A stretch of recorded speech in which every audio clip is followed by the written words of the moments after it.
Salut à toi, cher expat ou futur expat. En tout cas, où que tu sois à travers le monde, j'espère que tu vis une super expérience d'expatriation ou que les préparatifs se passent bien.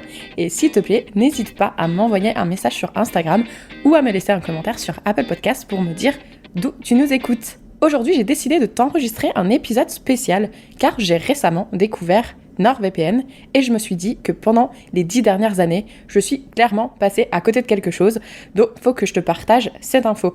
Surtout que j'ai fait un petit sondage dans la story Instagram et j'ai découvert que vous étiez quand même nombreux et nombreuses à ne pas savoir de quoi je parlais. Pas d'inquiétude, puisque moi non plus je ne savais pas au départ de quoi je parlais.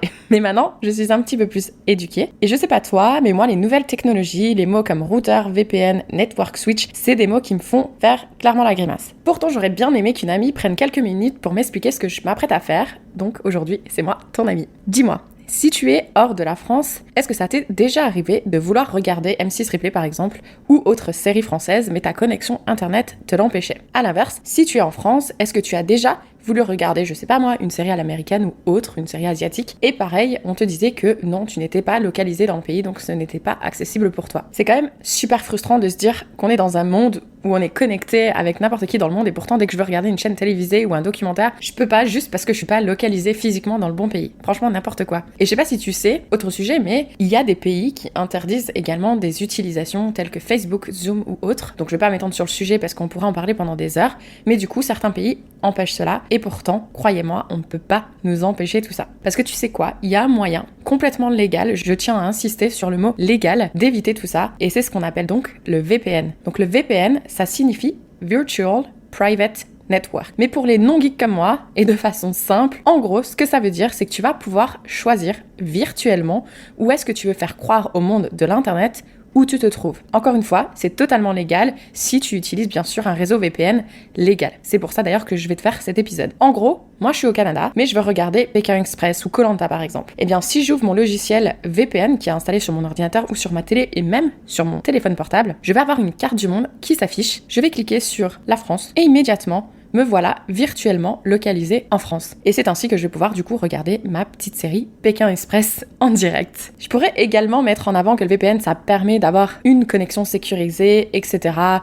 Qu'on nous cache ce qu'on appelle le numéro IP. Je sais pas toi, mais si ça t'est déjà arrivé, par exemple, tu cherches un billet d'avion pour rentrer en France ou voyager, peu importe, et là, tu te rends compte que finalement, t'as regardé, et le lendemain, tu re-regardes, et pouf, il a augmenté bizarrement. On sait pas pourquoi. C'est parce qu'en fait, maintenant, Internet sait que tu as cherché depuis ton ordinateur un billet d'avion, et donc, ils savent que c'est dans tes intérêts. Mais du coup, en utilisant une connexion VPN, ça empêche cette fluctuation de prix. Bref, encore une fois, j'ai pas envie de m'étendre sur le sujet parce que c'est pas du tout le but de cet épisode. Mais en gros, quand j'ai appris à connaître ce que c'était le VPN, j'ai bien su faire des recherches parce que je me suis dit, mais waouh, ça va changer mon quotidien, comment j'ai pu passer à côté depuis autant d'années. Du coup, j'ai fait des recherches et bien évidemment, comme toi et moi, je pense que ce qu'on recherche, c'est quelque chose d'efficace, de sûr, bien évidemment de légal, mais surtout le moins cher, bien sûr.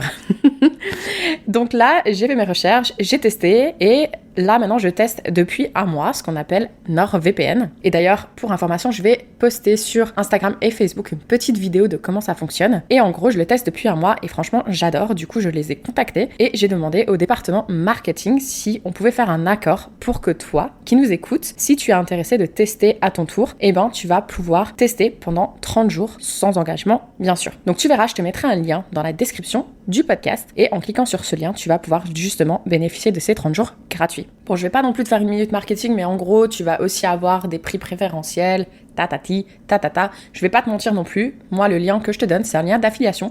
Ça veut dire que si ça te plaît et que tu décides de souscrire à ce service, qui te coûte pas plus cher qu'un café par mois, du coup, moi, je vais récupérer un pourcentage de ce que tu as souscrit. Encore une fois, j'ai envie d'être très transparent avec toi, mais si je le fais, c'est vraiment parce que j'y crois. Moi, là, depuis que j'utilise NordVPN, je me dis, mais franchement, je comprends pas pourquoi j'avais pas ça depuis les 10 dernières années. Et d'ailleurs, la personne avec qui je vis en ce moment va également souscrire parce que effectivement, en fait, on s'est empêché de faire des choses depuis longtemps et sans raison en fait, parce que du coup, c'est totalement légal, ça fonctionne super vite, je lui ai montré, c'est vraiment incroyable. Donc, je te conseille vraiment de jeter un œil si, peu importe où tu sois, tu as envie d'utiliser une connexion internet sécurisée, mais aussi pouvoir bénéficier de tous les documentaires à travers le monde. Voilà, je vais m'arrêter là pour aujourd'hui. Surtout, n'hésite pas à me dire si ce genre d'épisode, en gros, qui donne un peu des tips pour expat, tu les apprécies. Donc, que ce soit encore une fois un commentaire Apple Podcast ou par message privé Instagram, ça me fait super plaisir. Si ça vous plaît aussi que j'essaye de vous négocier comme ça des petits petit partenariat pour vous faire bénéficier de choses de la sorte, que tester gratuitement ou peu importe, dites-le moi, ça me fera un plaisir de le faire parce que, encore une fois, ce podcast, même si moi, il m'apporte énormément humainement, j'ai aussi envie que ça apporte des choses pour vous. Donc surtout, n'hésitez pas à me dire ce qui vous intéresse. En attendant, encore merci d'avoir choisi un épisode de Fille Expat et je te dis à très vite pour un nouveau témoignage d'une femme expatriée. Ciao, ciao!